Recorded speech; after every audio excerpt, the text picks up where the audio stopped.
Hurmatli obunachilar, Vatstroydan Olsutelik yangi qurilgan hovlimiz chiqyapti. Igarani Toshkent ko'rsatgani sababli srochno sotilayotgan hovlimiz. Mana shu hovlimiz sotuvda, old fasadlari yangi qurilgan. Shu birgalikda obzor qilamiz. Bismillah. Kirish darvozaxonamiz burchaklar terib qo'yilgan, patologlardan chiroyli qilib qo'ygan, katalab qo'yilgan, bezabasini shitlab qo'yilgan ekan.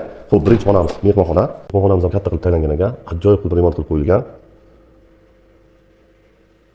Ayollarimiz xonasi akkuratni remont qilib qo'yilgan. Tarafga ikkita xonamiz bor. Remontlar yaxshi qilib qo'yilgan, mexki mebellar qo'yilgan. Konditsionerlar ham o'rnatib ketilgan ekan. Hovlimizda mana zilon zonasi. Tapchalar ham qo'yib ketilgan ekan, akkuratni qilib. 6 tonna hovuzimiz bor, avtomatik to'laveradi, poplavoklar qo'yilgan. И mana oshxonamiz. Oshxonamiz ham remontlar akkurat qilib qo'yilgan. Mebel jihozlari qoladi hammasi. Bu xonamiz kladovka. Banka-bankalarni qo'yib qo'yishga. Hammomimiz. Hammamiz ham ayrı akkurat qilib qo'yilgan, umuman gromlar qo'yib ketilgan. Xo'p, ikkita xona qilib qo'yilgan, rodительskiy spanerlar, sandallar mana qo'yib ketilgan ekan. Yangi xona hol.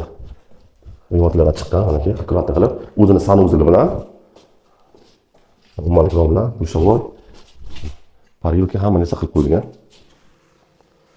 Bu esa hovlimiz Olsutelikka joylashgan, 7 ta xonadan iborat. Ayrim jihozlar qoladi. Narxi startov 74 ming 900 so'raladi. Shunday o'tayotgan joy bor. Reallikka pastdagi nomerlarga bemalol telefon qilib